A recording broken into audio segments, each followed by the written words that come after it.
오늘 본문 말씀을 중심으로 해서 다르게 살라라는 제목으로 함께 말씀을 나누도록 하겠습니다.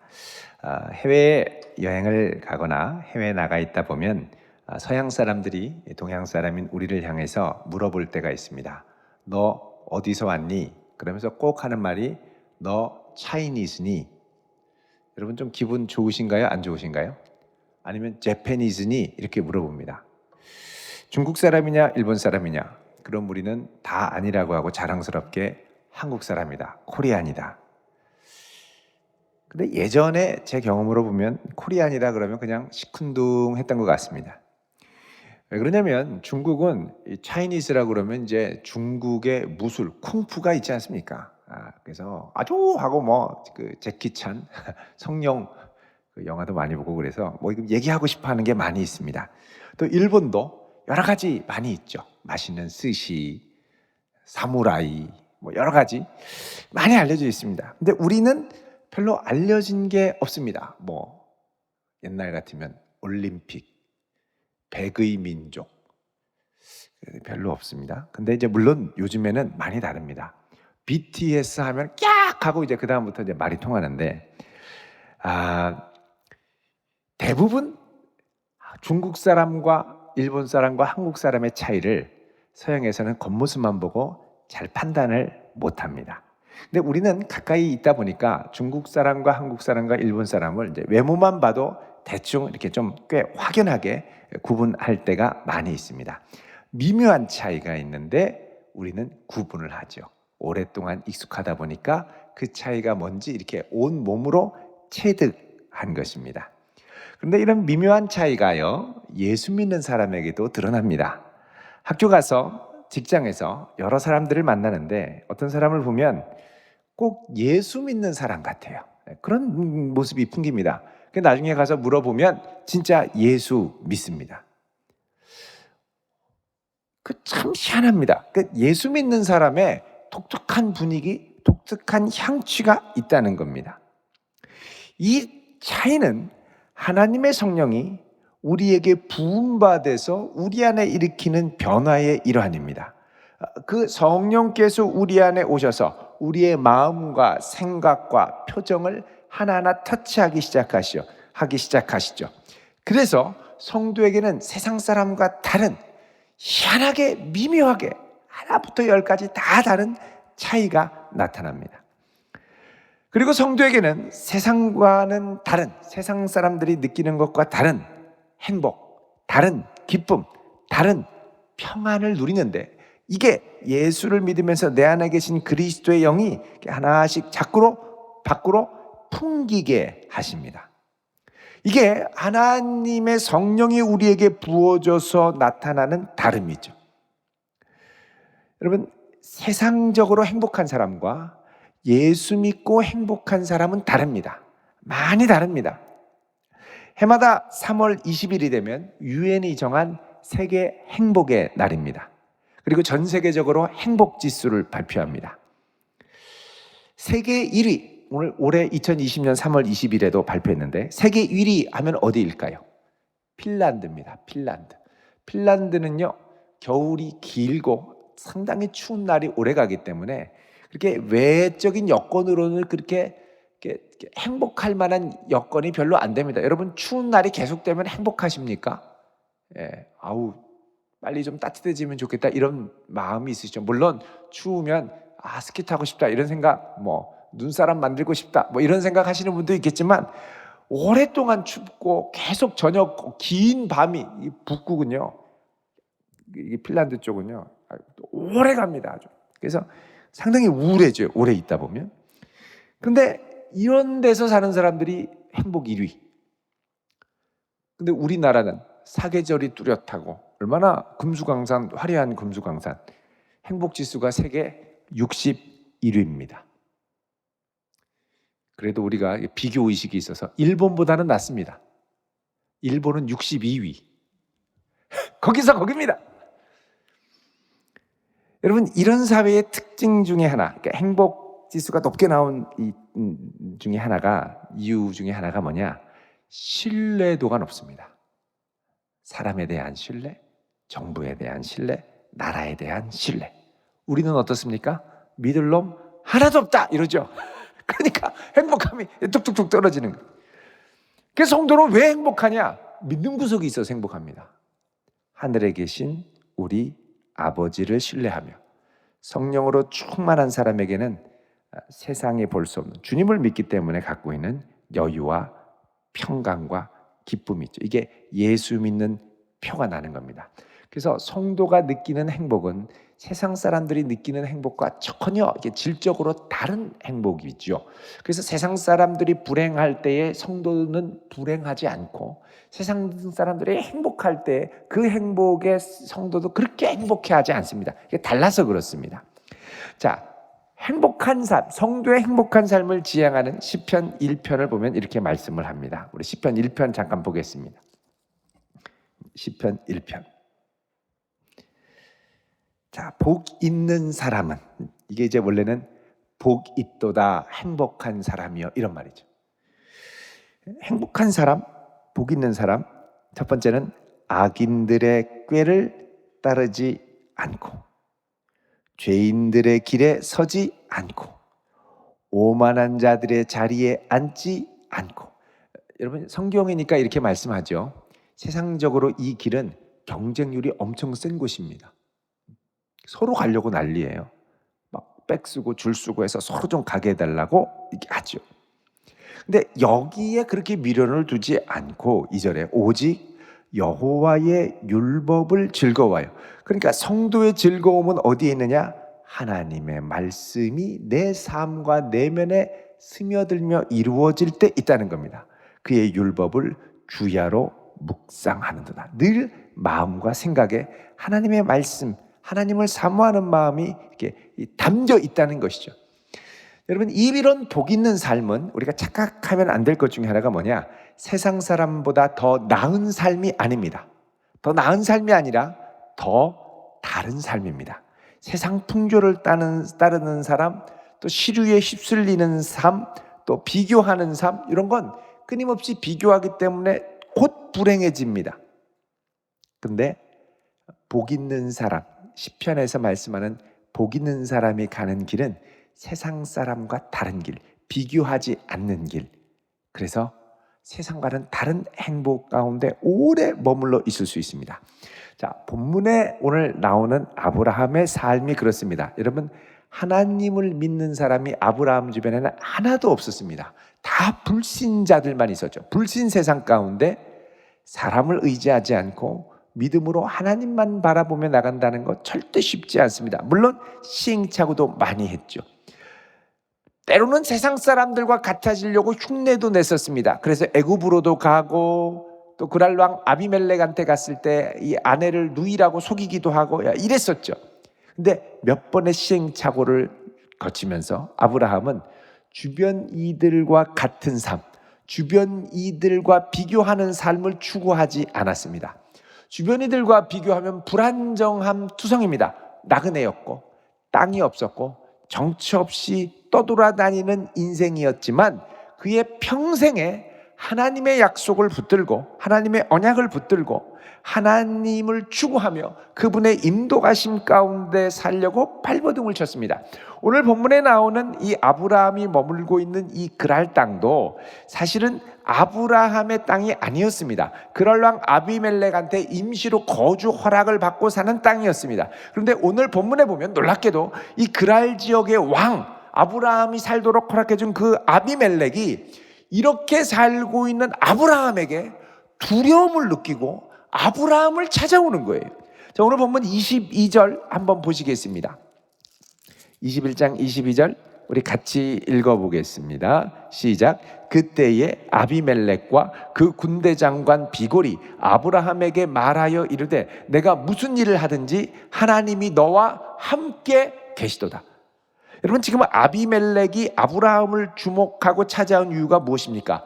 무슨 일을 하든지 세상 사람보다 더 잘 된다가 아니라 무슨 일을 하든지 하나님이 너와 함께 하신다는 겁니다. 이게 중요한 거예요. 여러분 시편 1편 3절에 주야로 여호와의 율법을 묵상하는 자가 행복한데 그것으로 인하여 나오는 결과가 무엇입니까? 그가 하는 모든 일이 다 형통하리로다. 하나님이 그 가운데 길을 주시는 거예요. 세상과 똑같은 길이 아니라 다른 길인데 다른 길 가운데 그 길을 추구할 때 형통할 수 있는 은혜를 주시는 거예요. 이게 세상적으로 잘 된다 그 의미라기보다 이거는 내가 하나님 안에서 주님의 인도하심을 추구하며 갈 때 그 길 가운데 하나님이 길을 내시면서 형통한 길을 내신다는 겁니다. 자, 아브라함은 아까도 말씀드린 대로 예전에 이 그랄 땅에 왔을 때 아비멜렉의 위협으로부터 벗어나기 위해서 세상 사람들이 쓰는 것처럼 거짓말을 했습니다. 뭐냐면 내 아내 사라가 누이였다 이렇게 얘기를 한 거죠. 그러니까 그럴랑 아비멜렉이 이 남편이 없는 줄 알고 사라를 취할 뻔했습니다. 근데 어떻게 했습니까? 그때 하나님께서 강권적으로 개입하셔서 이 아비멜렉이 사라를 취하지 못하게 하나님이 막아주시고 아브라함은 감사하게도 아내를 되찾을 수 있었습니다. 그때 아비멜렉이 아브라함을 불러서 책망합니다. 세상 사람한테 믿음의 조상이 책망을 당한 거예요. 뭐라고 그러냐? 내가 어찌하여 우리에게 이렇게 하느냐? 하나님 믿는다는 사람이 어떻게 세상 사람이랑 똑같냐는 거예요. 우리가 너한테 무슨 죄를 저질렀다고 이렇게 하느냐? 이랬죠. 그래서 아브라함이 그냥 궁시렁궁시렁 거리면서 궁색한 변명을 냈습니다. 사실은 엄격하게 따지면 누나가 되기도 하고 연상의 여인이기도 하고 내 이복도 누이기도 하고 이상한 변명을 얘기를 했었죠. 그런데 그것으로 세상 사람한테 손가락질을 당했었습니다. 그때 아비멜렉이 너그러운 마음으로 오히려 성도들보다 낫게 아브라함한테 네가 어디에 가든지 그랄 땅에서 머물고 싶은 데에 머물러라. 하나님의 간섭하심 때문입니다. 사실은 무서워서. 그래서 제안을 했고 이 사건을 계기로 아브라함이 그랄 땅 안에 머무르게 됐죠. 사실 이 사건을 계기로 아브라함은 자기 자신의 삶을 되돌아보는 계기가 되었을 것입니다. 내가 세상 사람과 똑같이 산다고 해서 나한테 돌아왔던 이 결과가 무엇인가? 세상 사람, 세상 논리를 갖고 막 티격태격하면서 어떻게든 내 목숨 날아가지 않고, 그러니까 안정이죠, 안정. 세상적으로 안정을 취하고 경쟁에서 어떻게든 조금 이렇게 밀리지 않고 내가 갖고 있는 거 잘 보호하고 여기서 벗어나지 않으려고 몸부림을 치는 그 모습, 어떻게 보면 부끄러운 모습입니다. 여러분, 이 중고등학생들도 이렇게 이제 얘기를 하거나 이렇게 상담을 하거나 이렇게 장래 희망에 대해서 물어보면요, 거의 천편일률적으로 나오는 대답이 안정적인 직업, 그리고 돈 많이 버는 직업. 뭘 하고 싶은데 상관없대요. 월급 따박따박 많이 나오고 안정적이면 된대요. 그래서 제가 전에 어떤 우리 청소년하고 상담하다가, 그런데 네가 잘 생각해 봐야 된다. 안정적으로 길게 가려면 월급이 적어야 되고 아니면 월급을 많이 받으려면 안정적으로 길게 못하고 단명하고 끝난다. 제가 얘기를 했더니 자기는 그런 거 싫다는 거예요. 어떻게 하면 좋겠냐고 그랬더니 그냥 그런 걸 찾아야 된다는 거예요. 아니 그러지 말고 네 가슴에 뛰는 일이 없냐 그랬더니 아무 상관없대요. 돈만 많이 벌면 된대. 여러분, 이게 제가 볼 때는 이거 누구한테 배웠냐면 학교 선생님들한테 배웠습니다. 학교 선생님들이 늘 수업 시간에 하는 말이, 니네들 나중에 어떻게 살려고 그러냐, 직장 생활 해야 된다, 돈 없으면 어떻게 되고 앞으로 100세 시대인데 늘 이런 얘기를 들어요. 그러니까 선생님의 말씀을 아멘으로 받아들이는 거죠. 복 있는 사람은 하나님의 말씀을 즐거워하면서 하나님의 말씀이 내 걸음을 인도하는 대로 따라가다 보면 하나님이 내 가슴에 주신 가슴 벅찬 부르심과 달란트를 발견해서 이걸 갖고 하나님의 영광을 위해 멋지게 쓰임받을 꿈을 꿔야 되는데, 이런 크리스천 청소년들이 거의 없습니다. 다 학교에서 이게 세뇌된 거예요. 여러분, 하나님께서 우리에게 복 있는 삶을 허락하기를 원하시는데 우리도 모르게 이 세상 가운데 있다 보면 이 세상의 풍조대로 따라가고자 하는 마음, 그러다 보니까 우리 인생의 논리, 우리 인생을 살아가는 논리가 원리가 세상 사람들과 하나도 다를 바가 되지 않더라는 겁니다. 그러니까 무릎 꿇고 기도해야 될 시간에 인터넷 검색하는 거예요. 하나님의 말씀을 즐거워할 시간에 세상적인 논리와 걱정에 씨름하는 거예요. 자, 아브라함이 이 그라랑 아비멜렉을 만나고 난 이후로 자기의 인생에 충격을 받고 아마 자기 삶을 많이 되돌아보았던 것 같습니다. 자, 그러자 다시 하나님의 은혜를 부여잡기 시작하고, 그리고 그가 100세 때 아들 이삭을 낳아서 주변 사람을 깜짝 놀라게 했을 겁니다. 이 소문이 틀림없이 그라랑 아비멜렉의 귀에도 들어갔을 겁니다. 그리고 그 외에도 그의 인생 걸음 가운데 하나님이 함께 하시고 복 주시는 삶을 많이 봤을 겁니다. 자, 아비멜렉이 아브라함의 삶을 계속해서 관찰하죠. 특별히 최근 들어서 충격받은 건 뭐냐? 아브라함이 가는 데마다 우물을 파는데 우물이 파지는 거예요. 여러분, 그 고대 근동에서 우물은 생명의 젖줄입니다. 근데 특히 이제 오늘 여기가 브엘세바인데, 이 브엘세바 지역은 이 헬몬산으로부터 비가 내리면 이게 물이 흐르다가 물줄기가 끝나는 지점이 브엘세바입니다. 그러니까 여기서 우물을 판다는 건 거의 뭐 70m, 80m를 파는 아주 중노동을 해야 팔 수 있는 겁니다. 제가 아는 어떤 분이 저쪽 경북 영주 쪽에 그 집을 짓고 살고 계시는데, 어느 날 고라니가 와가지고 막 농작물을 먹다가 옆에 있는 밭에 있는 농작물을 먹고 죽었다는 거예요. 거기에 농약을 친 것 같아요. 고라니가 막 사람 집처만한 이따만한 고라니가 죽었는데, 그 구청에다가 연락을 하니까 그렇게 죽은 짐승은 알아서 묻어야 된다고. 그래서 이분이 땅을 파는데 맨날 뭐 책만 보던 분인데 일을 안 하더라고요. 고라니 묻어주려고 땅 파다가 자기가 묻힐 뻔했다는 거예요. 너무 힘들어서. 그 고라니 무덤 그 몇 미터 되는데 그거 파는데 3일이 걸렸다. 3일. 여러분, 우물은 70m를 파내려가야 됩니다. 이게 보통 일이 아니에요. 그러니까 우물 하나 파면 든든한 거예요. 근데 이 우물을 몇 번이나 뺏깁니다. 그랄 왕 아비멜렉의 부하들이 와서 그러라를 믿고 막 아브라함한테 해코지하고 뺏고 해코지하고 뺏고. 그러니까 아브라함이 스트레스를 받는데, 그럼에도 불구하고 장소를 옮겨서 파면 물이 나오고 그것도 신기한 거예요. 자, 이걸 보고 그랄 왕 아비멜렉이 아브라함한테 찾아와서 이야기를 합니다. 22절에 오늘 다시 보면, 내가 무슨 일을 하든지 하나님이 너와 함께 계시도다. 여러분, 이 은혜가 우리 모두에게 임할 수 있기를 축원드립니다. 우리 청년들 가는 곳마다 하나님이 함께 하시는 손길이 나타나기를 축원드립니다. 이게 세상 사람에 비해서 더 낫고 경쟁에서 더 이기고 그 문제가 아니라 하나님의 손길이 함께 하시는 역사. 이 사람의 인생은, 이 사람이 선택하는 걸음 가운데는 틀림없이 하나님이 붙들어주고 계시는 게 틀림없어 라는 표. 경쟁에서는 밀리고 때로는 포기하고 때로는 양보했는데도 결국 그를 통해 나타나는 놀라운 역사가 하나님이 아니면 이루어질 수 없는 역사라고 주변에서 인정할 수밖에 없는 인생. 여러분, 이게 진정 복 있는 인생인 줄 믿으시기 바랍니다.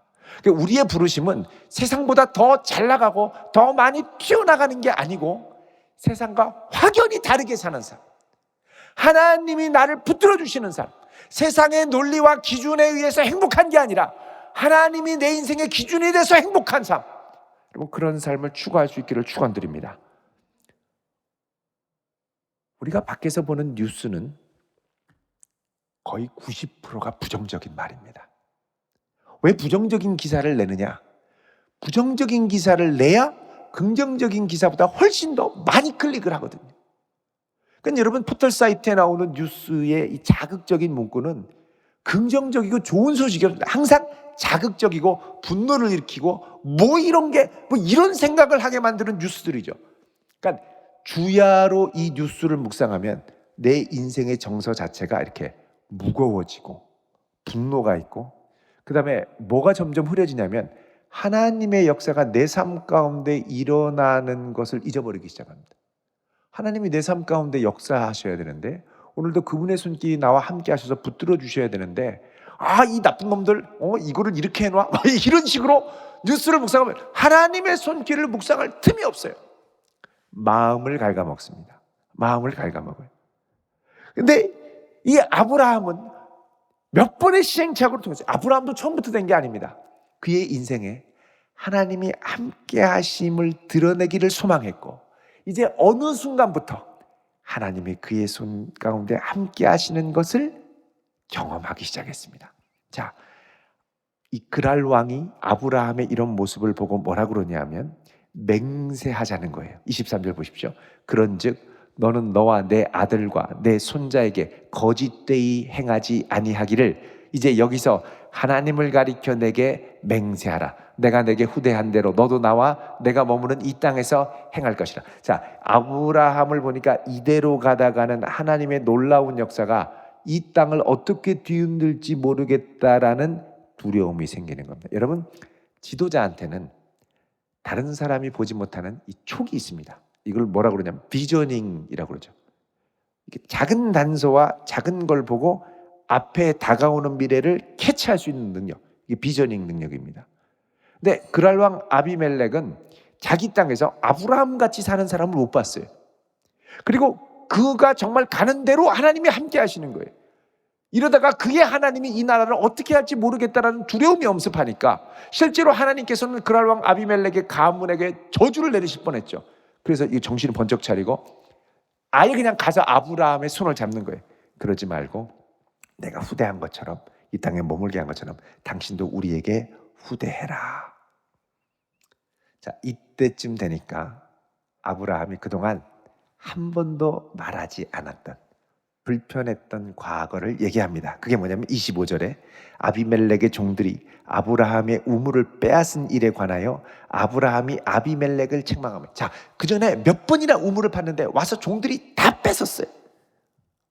이게 뭐냐는 이게 당당하죠. 그 전에 가서 얘기했으면은 아브라함과 크게 충돌했을 가능성이 있고 아브라함이 상당히 불리하게 불이익을 당할 가능성이 큽니다. 그러나 아비멜렉이 아브라함에게 가서 무릎을 꿇자 이 얘기를 하죠. 자, 이 얘기를 하니까 아비멜렉은 뭐라고 그럽니까? 26절에 누가 그리하였는지 내가 알지 못하노라. 너도 내게 알리지 않았고 나도 듣지 못하고. 삼중의 부정입니다. 모른다. 누가 그랬는지 모른다. 우리 가족 중에 누가 그랬는지 모른다. 너도 나한테 말도 안 했고 나도 듣도 보도 못했다. 이렇게 얘기를 하는 거죠. 그러니까 아브라함이 더 이상의 과거에 머무르지 않고, 이게 참 귀합니다. 여러분, 하나님이 함께 하시는 사람의 특징은 과거에 오랫동안 머물지 않습니다. 과거에 오랫동안 머물면 원망할 게 너무 많아요. 후회하고 자책할 게 너무 많아요. 과거는 과거로 이걸로 끝내고 어떻게 하냐면 아브라함이 미래를 향해 갑니다. 어떻게 하냐면은 27절에 아브라함이 양과 소를 가져다가 아비멜렉에게 주고 언약을 세웁니다.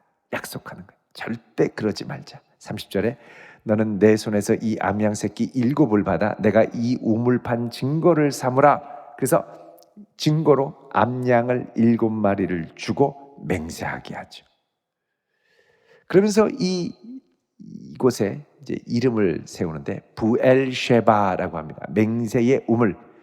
예전에 아비멜렉이 이 사라를 취할 뻔하다가 이제 하나님한테 혼나고 은 1000개를 돌려보냈던 것처럼 아브라함도 여기서 암양 7을 주고 맹세를 하게 하는 겁니다. 그리고서는 아브라함이 여기에 에셀나무를 심고, 그죠?